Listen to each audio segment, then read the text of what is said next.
मित्रांनो, सकाळचे 6 वाजले आणि आता आज 16 ऑगस्ट आपल्याला जायचं आहे मार्कंडेय गडावरती. 6 वाजले, मी स्पॉटला आलेलो आहे. आपले बाकीचे मेंबर्स काय अजून आलेले नाही आहे. 5-10 मिनिटात येतील आणि आपण आता निघू मार्कंडेय गडाकडे. मार्कंडेय गड म्हणजेच मार्तंड ऋषीचा डोंगर. तर आपल्या विंचूरपासून अंदाजे अंतर आहे 70 किलोमीटर. जे लोक नाशिकवरून येणार असतील, नाशिकवरून तर खूपच जवळ आहे, 55 किलोमीटर अंतर आहे. विंचूरपासून पण पिंपळगाव, वणी, मार्कंडे. नाशिकपासून पण जायचं असेल तर नाशिक, पिंपळगाव, वणी, मार्कंडेयगड असा रस्ता आहे.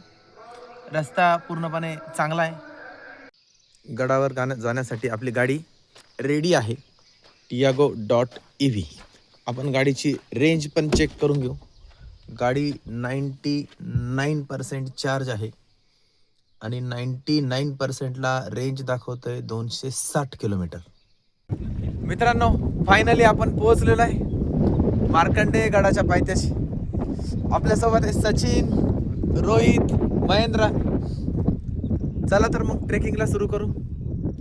इतका छान वातावरण आहे, तुम्ही इमॅजिन नाही करू शकत इतकं भारी वातावरण आहे. हा ही खिंड बघा, सर्वच दाखवणार आहे तुम्हाला. मित्रांनो, आपण सुरुवात करतो आता निसर्ग पर्यटन. सचिनची तयारी झाली, महेंद्र आणि रोहित वरती पोहोचले. येतो, आम्ही पण येतो. 8:03 झालेले. आपण डायरेक्ट ढगामध्ये, खूप जोराचा वारा आहे. निसर्गाचा आनंद. मित्रांनो, जसं काही तुम्ही बघू शकता, इथं धुकं आहे आणि त्याच्यामुळे काहीच दिसत नाही. हा, महेंद्र दिसला, सचिन दिसला. आता ही लोखंडी शिडी, या शिडीने आपल्याला वर जायचंय आणि मग खरा गड सुरू होणार आहे. रोहित चढाला माकडांनी काढून घेतला बॅगमधून. डायरेक्ट पूर्ण डबा काढून घेतला. इथं माकडं खूप जास्त आहे.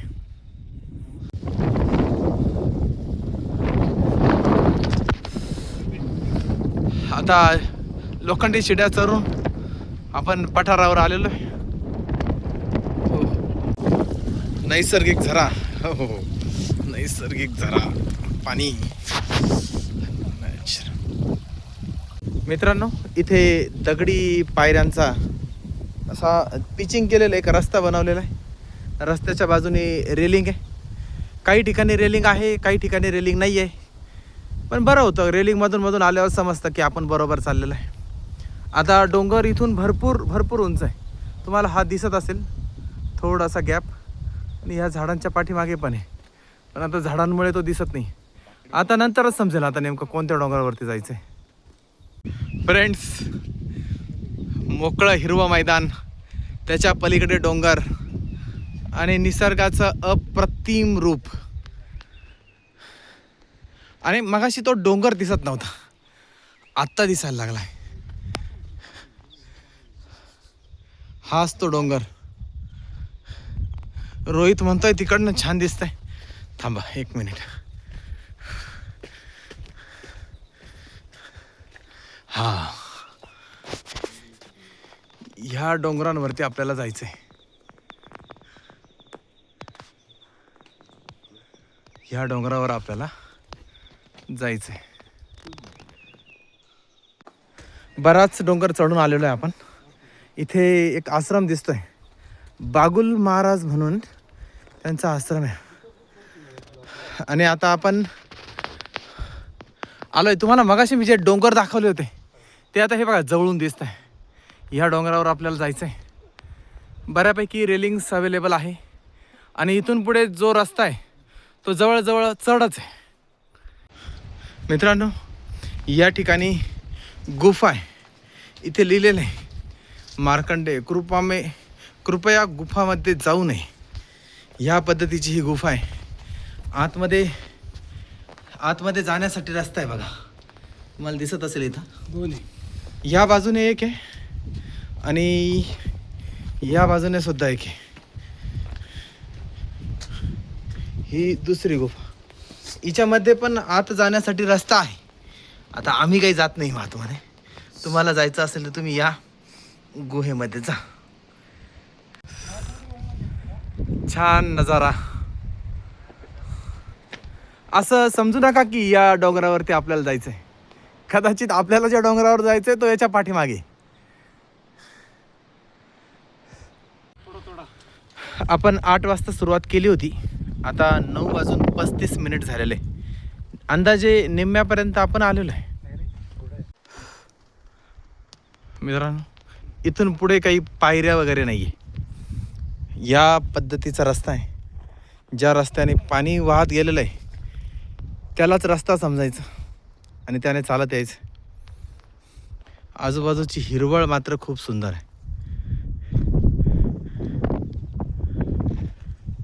तुम्हाला एकदा हिरवळ दाखवतो.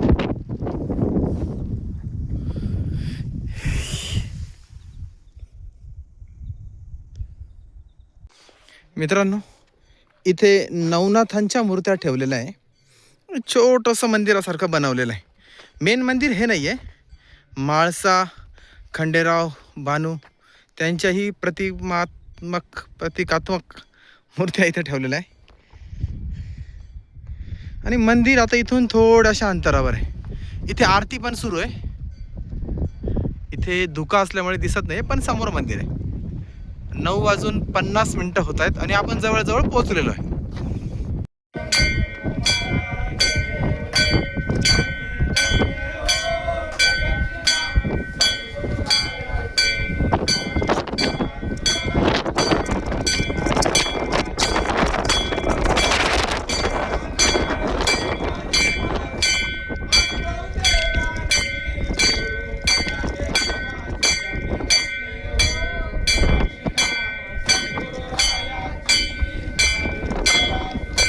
मित्रांनो, आपण मंदिरामध्ये आलेलो आहे. एक्झॅक्ट मार्तंड ऋषीच्या मंदिरांमध्ये. इथे बाहेर खूप हवा आहे, मंदिरामध्ये तितकी हवा नाही आहे. ही मार्कंडेश्वर आरती. मंदिर तसं छोटंसं मंदिर आहे. डोंगराच्या एकदम टोकावर असल्यामुळे मंदिर छोटं आहे. एक मंदिराला एक छोटीशी प्रदक्षिणा आपण मारू.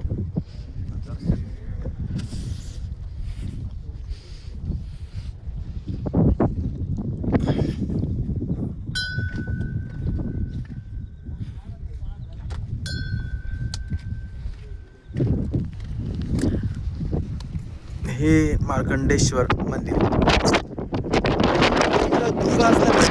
काहीच नाही आहे. मार्कंडेश्वराचं मंदिर, मार्तंड ऋषींचं मंदिर. इथे खूप जास्त हवा आहे. मार्तंड ऋषींचं आणि असं म्हटलं जातं का समोर सप्तशृंगी गड आहे. सप्तशृंगी समोर एक्झॅक्ट एकमेकांच्या समोर आहे. तर मार्तंड ऋषींनी सप्तशृंगीच्या समोर बसून तपश्चर्या केली आणि हेच ते ठिकाण ज्या ठिकाणी मार्तंड ऋषींनी तपश्चर्या केली. बोला मार्कंडेश्वराय नमः. हर हर महादेव. मित्रांनो, आपण मार्तंड ऋषींच्या एक्झॅक्ट समोर आहोत आणि एक इंटरेस्टिंग गोष्ट मी तुम्हाला दाखवणार आहे. मी इथे माझ्यासोबत आणलेला आहे कंपास. आता एक्झॅक्ट ईस्टला मार्तंड ऋषी आहे आणि वेस्टला सप्तशृंगी माता आहे. हे एकमेकाच्या एक्झॅक्ट पूर्व आणि पश्चिम आहे. आणि हा जो वारा तुम्ही हवेवरून तुम्हाला अंदाज येत असेल, हा जो वारा जो वाहतोय या वाऱ्याची दिशा आहे दक्षिण उत्तर, साऊथ नॉर्थ. मित्रांनो, या ठिकाणी कुंड आहे.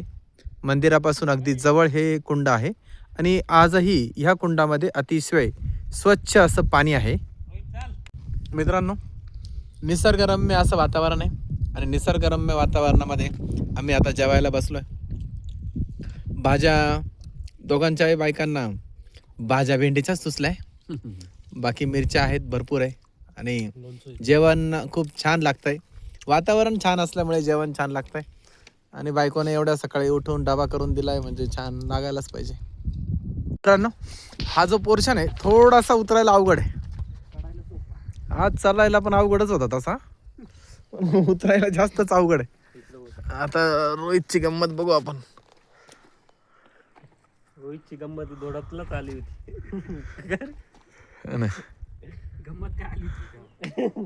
लय भारी उतरायचं. अजून आठवणी. मित्रांनो, सप्तशृंगी गड इथून एक्झॅक्ट समोर दिसतोय. समोर ते सफेद रंगात दिसतोय, तो सप्तशृंगी गड आहे. मित्रांनो, पुन्हा एकदा निसर्गाचा आनंद घेऊ. थोडाच गड राहिलेला आहे आता उतरायचा. थोड्या वेळात उतरू. आजूबाजूलाही सर्व छोटे मोठे गड आहे, डोंगर, भारतात ऋषीचा डोंगर. उतरताना इतकं काही वाटत नाही हा, चढताना मात्र थोडं कठीण आहे. उतरायला सोपं आहे. आपला परतीचा प्रवास सुरू आहे. ऊन पडलेलं आहे, त्याच्यामुळे छान फोटो येत आहेत.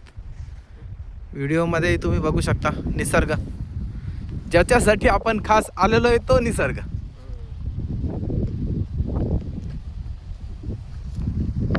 चला मित्रांनो, शेवटी आपण पोहोचलोय आता गडाच्या पायथ्याला. इथे जास्त काही दुकानं नाही आहे. आता भरपूर गाड्या, आपण सकाळी आलो तेव्हा धुकं होतं त्याच्यामुळे दिसत नव्हतं. हार्डली इथं एकच दुकान आहे, जास्त काही दुकानं नाही आहे. बऱ्याच गाड्या आता आलेल्या आहे. आणि आता आपल्या प्रवासाचा म्हणण्यापेक्षा ट्रेकिंगचा हा शेवट. बाकी मंडळी आराम करताय.